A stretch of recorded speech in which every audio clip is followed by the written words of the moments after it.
गैर आवासीय नेपालीको ज्ञान सिप पुँजी र प्रविधिलाई राष्ट्रिय विकासमा उपयोग गरिनेछ।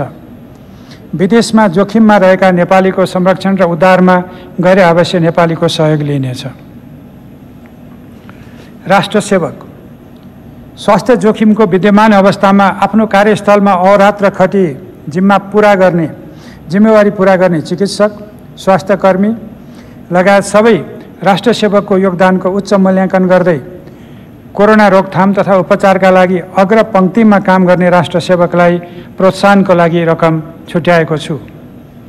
राष्ट्र सेवक कर्मचारीलाई निजी आवास निर्माण र सन्ततिलाई उच्च शिक्षा प्रदान गर्न सहुलियत दरको कर्जा सुविधा उपलब्ध गराउने व्यवस्था मिलाएको छु। आगामी वर्षका लागि अस्थायी र करार लगायत सबै राष्ट्र सेवकको रु 1 लाखसम्मको कोरोना बिमा निशुल्क हुने व्यवस्था मिलाएको छु। सार्वजनिक निकायमा कार्यरत सबै अस्थायी र करार कर्मचारीलाई योगदानमा आधारित सामूहिक सुरक्षाको दायरामा ल्याउन सामाजिक सुरक्षा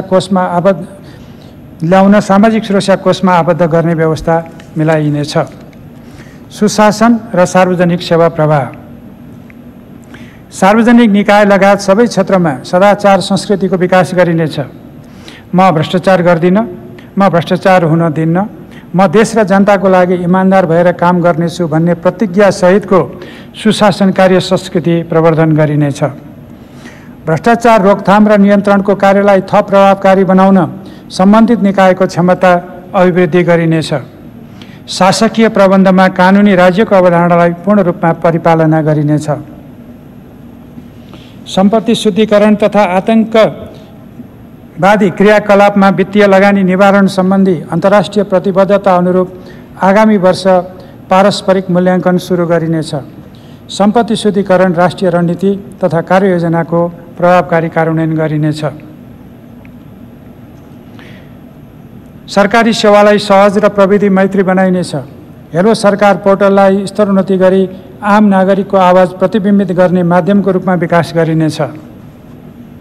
कोरोना रोकथाम नियन्त्रण तथा उपचारको काममा सबै तहबाट भएको खर्च लगायत अन्य सङ्घ संस्थाले गरेको खर्चको विवरण पारदर्शी बनाइनेछ। उच्च व्यवस्थापन तहमा कार्यरत कर्मचारीसँग कार्य सम्पादन सम्झौता गर्ने कार्यलाई नतिजा सूचकमा आधारित बनाई सोबाट प्राप्त उपलब्धिलाई कार्य सम्पादन मूल्याङ्कनसँग आबद्ध गरिनेछ। मानव अधिकारको संरक्षण र सम्वर्धन गर्दै मर्यादित र स्वअनुशासित समाज निर्माण गरिनेछ। संवैधानिक निकायको कार्य सम्पादनलाई प्रभावकारी बनाउन आवश्यक साधन स्रोत र प्रविधिको व्यवस्था गरी सुदृढ गरिनेछ। सम्माननीय सभामुख महोदय, सम्माननीय अध्यक्ष महोदय, अब म योजना तथा सार्वजनिक वित्त व्यवस्थापन र बजेट कार्यान्वयन सम्बन्धी कार्यक्रम र विनियोजन प्रस्तुत गर्ने अनुमति चाहन्छु। सार्वजनिक खर्चमा मितव्ययिता, राजस्व सङ्कलनमा आउने सङ्कुचन र सार्वजनिक खर्चमा पर्ने थप चापलाई व्यवस्थापन गर्न आगामी वर्ष प्रशासनिक खर्चमा मितव्ययिता अपनाइनेछ। कार्यालय सञ्चालन, इन्धन, मर्मत, सहज अवस्था आएपछि हुने आन्तरिक र वैदेशिक भ्रमण, कम प्राथमिकताका गोष्ठी, सेमिनार, परामर्श, सहायता, भइपरी खर्च, फर्निचर, सवारी साधन खरिद तथा मर्मत खर्चमा उल्लेख्य बजेट कटौती गरेको छु। कोरोना रोगको रोकथामको सन्दर्भमा पहिलो पङ्क्तिमा रहेर काम गर्ने चिकित्सक तथा स्वास्थ्यकर्मी, सुरक्षाकर्मी लगायतका राष्ट्र सेवक बाहेक अरूलाई प्रदान हुने प्रोत्साहन भत्ता, अतिरिक्त समय भत्ता, बैठक भत्ता, खाना तथा खाजा खर्च, जोखिम भत्ता लगायतका सबै प्रकारका भत्ता 2077 साल साउन 1 गतेदेखि खारेज गरेको छु। सार्वजनिक संस्थान, विश्वविद्यालय, समिति, बोर्ड, प्रतिष्ठान, कोष लगायतका सार्वजनिक निकायमा समेत लागू हुने गरी मितव्ययिता सम्बन्धी निर्देशिका जारी गरिनेछ। सार्वजनिक खर्च पुनरावलोकन आयोगको सुझाव अनुसार कार्यबोझ र कार्य प्रकृतिका आधारमा आवश्यक नदेखेका र काममा दोहोरोपना भएका सार्वजनिक निकाय खारेज गरिनेछ। अत्यावश्यक सेवा बाहेकका सार्वजनिक निकायका सबै रिक्त दरबन्दीमा नयाँ नियुक्ति रोक्का राख्ने व्यवस्था गरेको छु। आधारभूत सेवा प्रदान गर्ने सार्वजनिक निकाय बाहेक कसैलाई पनि सञ्चालन अनुदान नदिने तथा सङ्घ प्रदेश र स्थानीय तहमध्ये कुनै एक तहबाट अनुदान प्राप्त गर्ने व्यक्ति वा संस्थालाई अर्को तहबाट थप अनुदान दिन नपाउने व्यवस्था गरेको छु। सरकारी वित्त व्यवस्थापन। अन्तर सरकारी वित्त हस्तान्तरणलाई विकास नतिजासँग आबद्ध गरी परिणाममुखी बनाइनेछ। विकास आयोजनाको छनौट, खर्च र आन्तरिक नियन्त्रणका मापदण्ड परिपालना गरिनेछ। वित्तीय जोखिम न्यूनीकरण गर्न प्रणाली सुधार गरिनेछ। सबै प्रकारका आम्दानी तथा सरकारी खर्च भुक्तानीलाई पारदर्शी तुल्याउन विद्युतीय माध्यमबाट कारोबार गर्ने व्यवस्थालाई विस्तार गरिनेछ। सार्वजनिक निकायको जिम्मेवार पदाधिकारीलाई आर्थिक कार्यविधि तथा वित्तीय उत्तरदायित्व सम्बन्धी कानुन बमोजिम खर्चको नतिजाप्रति जिम्मेवार बनाइनेछ। मध्यमकालीन खर्च संरचना सुदृढ तुल्याई प्रदेश र स्थानीय तहमा समेत कार्यान्वयनमा ल्याइनेछ। आगामी आर्थिक वर्ष उठाइने आन्तरिक ऋणको रकम विकास खर्चमा मात्र विनियोजन गरेको छु। सार्वजनिक ऋणको लेखाङ्कन विद्युतीय प्रणाली मार्फत गर्ने व्यवस्था मिलाएको छु। सार्वजनिक ऋण सम्बन्धी मध्यकालीन रणनीति तर्जुमा गरिनेछ। आयोजना ब्याङ्कलाई विद्युतीय माध्यमबाट सञ्चालन गरी सङ्घीय स्तरमा सञ्चालन हुने आयोजनाको पहिचान, मूल्याङ्कन, छनौट र प्राथमिकीकरण गरिनेछ। राष्ट्रिय महत्त्वका ठूला आयोजनाहरू र रूपान्तरणकारी आयोजनाको कार्यान्वयनलाई प्रभावकारी बनाउन छुट्टै कार्यान्वयन विधि अवलम्बन गर्न सक्ने गरी कानुन तर्जुमा गरिनेछ। आयोजना व्यवस्थापन र निर्माण व्यवसायलाई समयमै आयोजना सम्पन्न गर्न थप जिम्मेवार बनाउने गरी सार्वजनिक खरिद कानुनमा समसामयिक संशोधन गरिनेछ। सार्वजनिक निर्माण तथा सुधारको काम गर्दा अन्तर सम्बन्धित सबै काम लागत अनुमान र एउटै ठेक्का प्याकेजमा समावेश गर्नुपर्ने व्यवस्था अघि बढाइनेछ। पूर्वाधार आयोजनाको आकार, प्रकृति, निर्माण अवधि र प्रयोग हुने प्रविधिका आधारमा ठेक्काका लागि चाहिने स्रोतको व्यवस्थापनलाई व्यावहारिक बनाउन बहुवर्षीय ठेक्का सम्बन्धी मापदण्डलाई पुनरावलोकन गरिनेछ। वित्तीय संघीयता। संघीयताको प्रभावकारी कार्यान्वयन गर्न तर्जुमा हुन बाँकी संघीय कानुन तर्जुमा गरिनेछ। अन्तर सरकारी वित्त व्यवस्थापन ऐन तथा स्थानीय सरकार सञ्चालन ऐन संशोधन विधेयक संसदको यसै अधिवेशनमा पेश गरिनेछ। अन्तर प्रदेश परिषद, प्रदेश समन्वय परिषद र अन्तर सरकारी वित्त परिषदको भूमिकालाई थप सुदृढ गरी सङ्घ, प्रदेश र स्थानीय तहबीचको पारस्परिक सहयोग, सहकार्य र समन्वयलाई मजबुत बनाइनेछ। नेपाल सरकारबाट प्रदेश तथा स्थानीय तहमा हुने वित्तीय हस्तान्तरणलाई नतिजामूलक बनाई राष्ट्रिय विकासका लक्ष्य हासिल हुने गरी परिचालन गर्ने व्यवस्था मिलाइनेछ। समानीकरण अनुदान तथा राजस्व बाँडफाँडको रकम तत्कालका लागि स्वास्थ्य सुरक्षा, कृषि, आर्थिक पुनरुत्थान, जोखिममा रहेको वर्ग तथा समुदायको हित र त्यसपछि क्रमशः नागरिकका अन्य मौलिक हक कार्यान्वयनलाई प्राथमिकतामा राखी विनियोजन गर्न उत्प्रेरित गरिनेछ। कोभिड-19 को जोखिम न्यूनीकरण गर्न र प्रभावितलाई राहत प्रदान गर्न प्रदेश र स्थानीय तहबीच उच्च समन्वय, पारस्परिक सहयोग र सहकार्यले संघीयताको औचित्य पुनः एकपटक प्रदर्शित भएको छ। आगामी दिनमा सेवा प्रवाह तथा सहलगानीका आयोजना कार्यान्वयन गर्न समेत यस्तो सहकार्यलाई निरन्तरता दिइनेछ। सहलगानीमा सञ्चालन गर्ने गरी समावेश भएका आयोजना तथा कार्यक्रमको लागि सङ्घ, प्रदेश र स्थानीय तहको सहभागिताको ढाँचा असार मसान्तभित्र तयार गरिनेछ। प्रदेश तहमा लागू भएको बजेट व्यवस्थापन सूचना प्रणाली र स्थानीय तहमा लागू भएको कोष लेखाङ्कन प्रणालीको कार्यान्वयनलाई वित्तीय हस्तान्तरणको आधार बनाई बजेट तर्जुमा, खर्चको लेखाङ्कन र प्रतिवेदन गर्ने व्यवस्था मिलाइनेछ। जिल्ला समन्वय समितिको क्षमता विकास गरी स्थानीय तहबाट सञ्चालन हुने विकास आयोजना र गैर सरकारी संस्थाबाट सञ्चालन हुने कार्यक्रमको अनुगमन गर्न सक्षम बनाइनेछ। सार्वजनिक संस्थान। सार्वजनिक संस्थानको नियमन, सञ्चालन र व्यवस्थापनलाई प्रभावकारी बनाउन संस्थान सञ्चालन सम्बन्धी छाता ऐनको तर्जुमा गरिनेछ। कारोबार बन्द भई सञ्चालनमा नरहेका संस्थानको स्वामित्वमा रहेको जग्गा, भौतिक संरचना, मेसिनरी उपकरण र अन्य सम्पत्तिको अभिलेख अद्यावधिक गरी उत्पादनशील उपयोग हुने व्यवस्था मिलाइनेछ। सार्वजनिक संस्थानको सञ्चालक समिति र प्रमुख प्रशासकीय अधिकृतलाई कार्य सम्पादन नतिजाप्रति जिम्मेवार र जवाफदेही बनाइनेछ।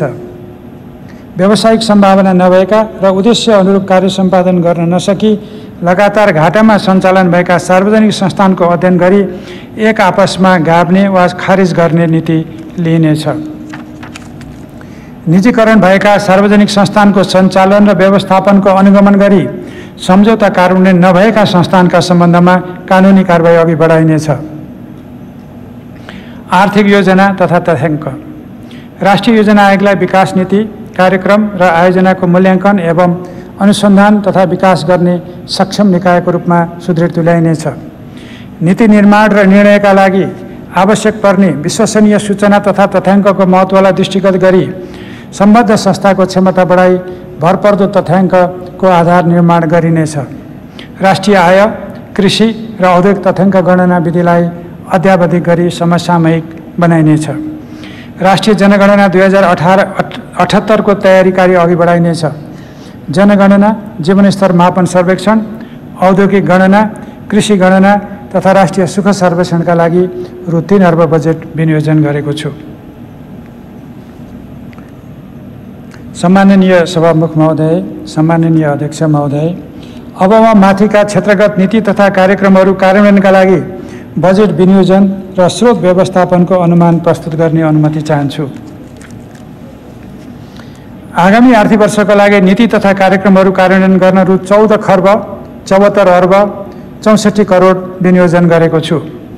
कुल विनियोजन मध्ये चालुतर्फ 9 खर्ब 48 अर्ब 94 करोड अर्थात् 64.4%, पुँजीगत तर्फ रु 3 खर्ब 52 अर्ब 91 करोड अर्थात् 23.9% र वित्तीय व्यवस्थातर्फ रु 1 खर्ब 72 अर्ब 79 करोड अर्थात् 11.7% रहेको छ।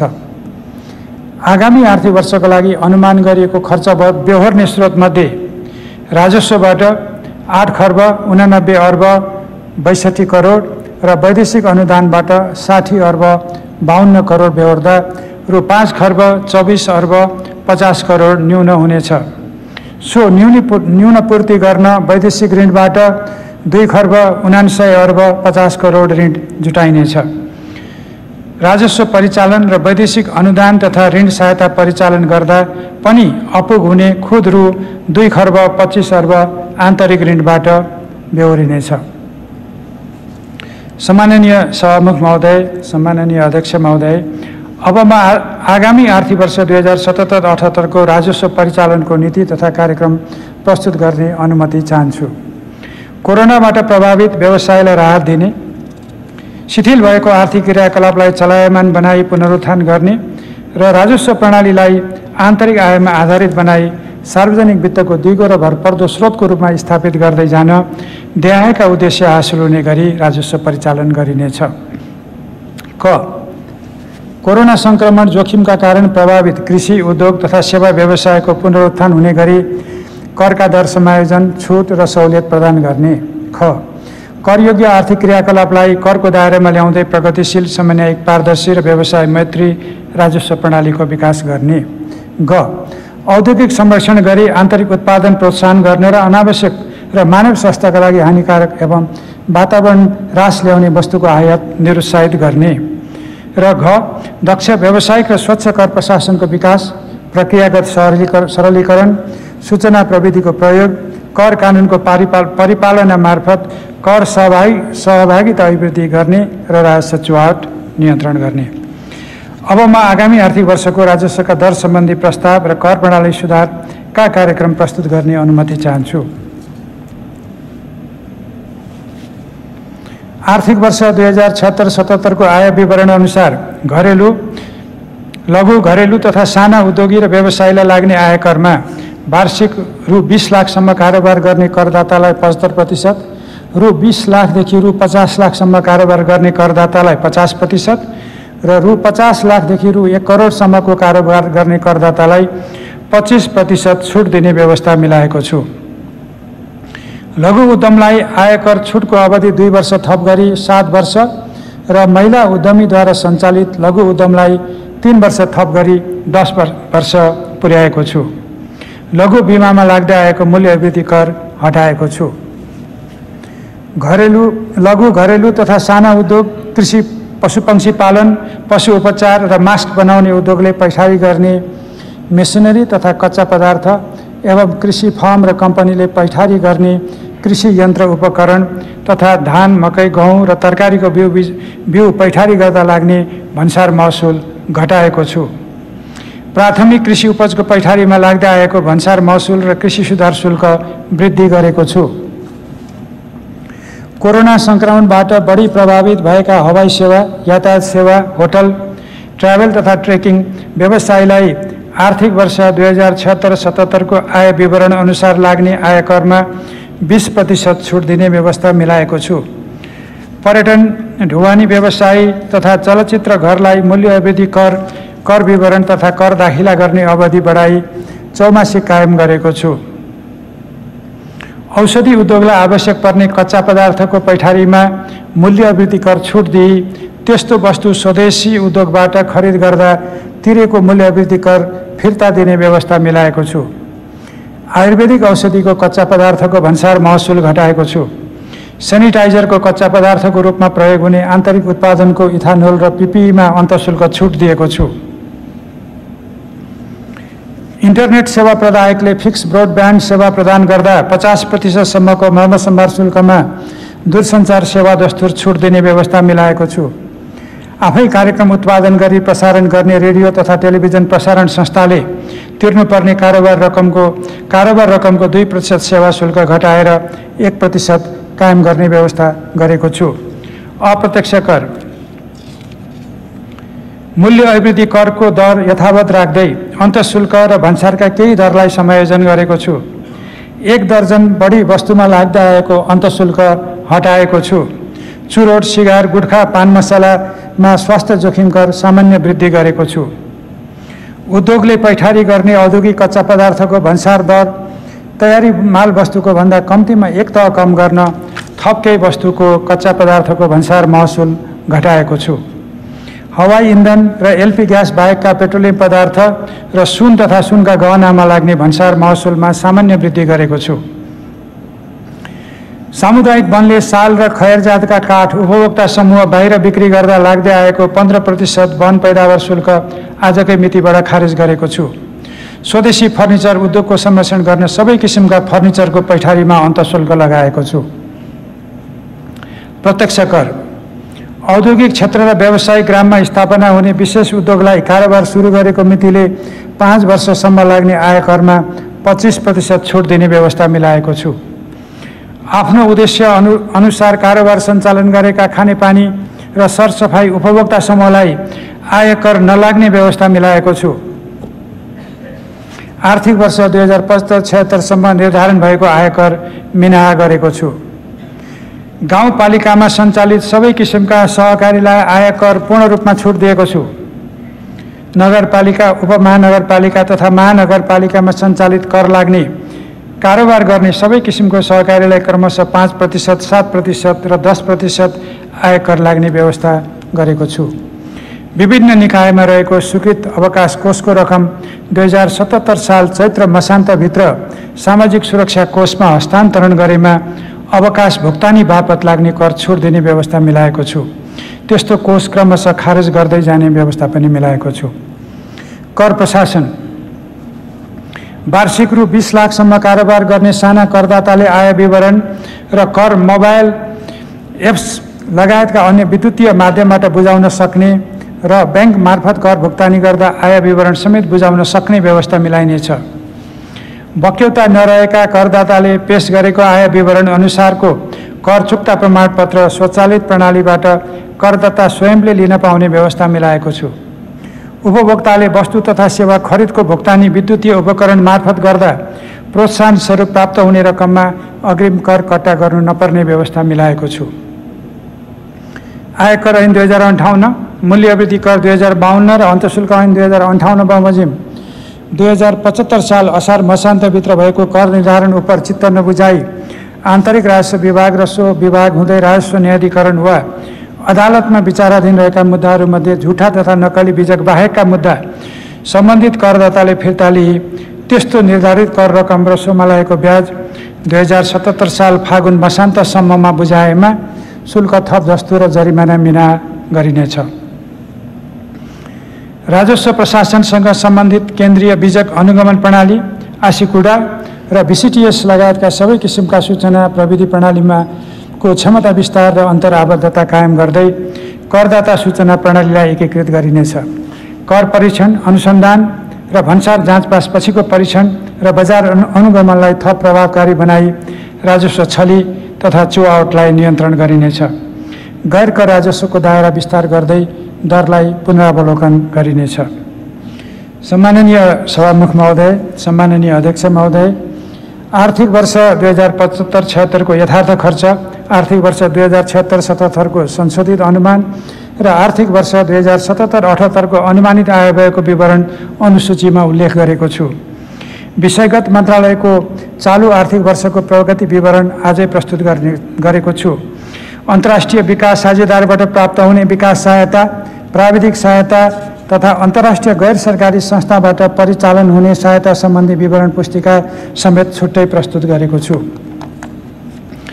मैले प्रस्तुत गरेको आगामी आर्थिक वर्ष 2077-78 को बजेटको कार्यान्वयनबाट संक्रामक लगायत सबै प्रकारका रोगबाट नागरिकको जीवन रक्षा गर्न, स्वास्थ्य प्रणाली सुदृढ र सबल हुने, गुणस्तरीय जीवनोपयोगी शिक्षाको पहुँच अभिवृद्धि हुने, श्रम शक्तिलाई काम तथा रोजगारी सुनिश्चित हुने र सबै नागरिकले राज्यबाट क्रमशः सामाजिक सुरक्षा एवं संरक्षण प्राप्त गर्ने व्यवस्थाबाट समुन्नत, सभ्य, सुसंस्कृत र न्यायपूर्ण समाज निर्माणमा महत्त्वपूर्ण योगदान पुग्ने मैले अपेक्षा गरेको छु। आगामी आर्थिक वर्ष तत्काल प्रतिफल दिने र 1 वर्षभित्र सम्पन्न हुने आयोजना एवं निर्माणाधीन अधुरा आयोजनाको कार्यान्वयनमा तीव्रता आउने, रणनीतिक महत्त्वका आर्थिक, सामाजिक र भौतिक पूर्वाधार आयोजनाको निर्माण कार्य अघि बढ्ने, भूकम्पपछिको पुनर्निर्माण सम्पन्न हुने र सेवा क्षेत्र विस्तारित हुने अपेक्षा गरेको छु। कोभिड-19 को प्रभाव तत्काल यकिन गर्न कठिन रहे तापनि परिस्थिति सामान्य हुनसाथ अर्थतन्त्र पुनः गतिशील हुन सक्ने आत्मविश्वासका आधारमा आगामी आर्थिक वर्ष पछिल्लो 3 वर्षको आर्थिक वृद्धिको औसत 7% को हाराहारीमा आर्थिक वृद्धि हासिल हुने अनुमान छ।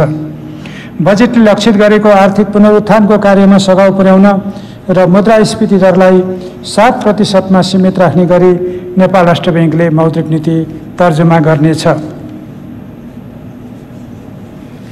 विगत 2 वर्षको अवधिमा खडा गरिएको आर्थिक तथा सामाजिक विकासको जगमा टेकेर आगामी आर्थिक वर्षको बजेटले समृद्ध नेपाल, सुखी नेपालीको राष्ट्रिय आकांक्षा हासिल गर्न नयाँ उत्साहका साथ थप योगदान पुर्याउने अपेक्षा मैले गरेको छु। कोरोनाको संक्रमणले सिर्जना गरेको यस सङ्कटको घडीमा सम्पूर्ण नागरिक एकजुट भई सुखद भविष्य निर्माणका लागि उत्साहका साथ अघि बढ्न यस बजेटले प्रेरित गर्ने विश्वास पनि लिएको छु। सबै राजनीतिक दल, जनप्रतिनिधि, सामाजिक सङ्घ संस्था, निजी क्षेत्र तथा नागरिक समाजलाई यो उद्देश्य प्राप्तितर्फ सहकार्यको लागि आह्वान गर्दछु। प्रस्तुत बजेट तर्जुमा गर्दा मार्गदर्शन गर्नुहुने सम्माननीय राष्ट्रपति, सम्माननीय उपराष्ट्रपति, सम्माननीय प्रधानमन्त्री, प्रतिनिधि सभाका सम्माननीय सभामुख र राष्ट्रिय सभाका सम्माननीय अध्यक्षप्रति हार्दिक आभार व्यक्त गर्दछु।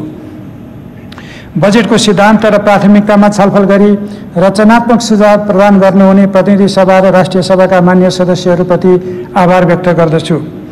बजेट तर्जुमाको क्रममा महत्त्वपूर्ण सुझाव प्रदान गर्नुहुने राजनीतिक दल, संसदीय समितिहरू, अर्थविद, निजी क्षेत्र, सहकारी क्षेत्र र नागरिक समाजका व्यक्तित्व तथा सम्पूर्ण सञ्चार जगतलाई हार्दिक धन्यवाद ज्ञापन गर्दछु।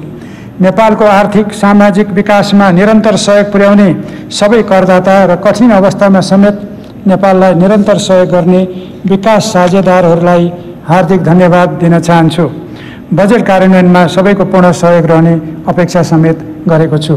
अन्त्यमा मुलुकभित्र र बाहिर रहनुभएका सबै नेपाली दिदीबहिनी तथा दाजुभाइहरूलाई कोभिड-19 को जोखिमबाट सुरक्षित रहँदै सबल, समृद्ध र न्यायपूर्ण राष्ट्र निर्माणमा योगदान गर्न आह्वान गर्दछु। धन्यवाद।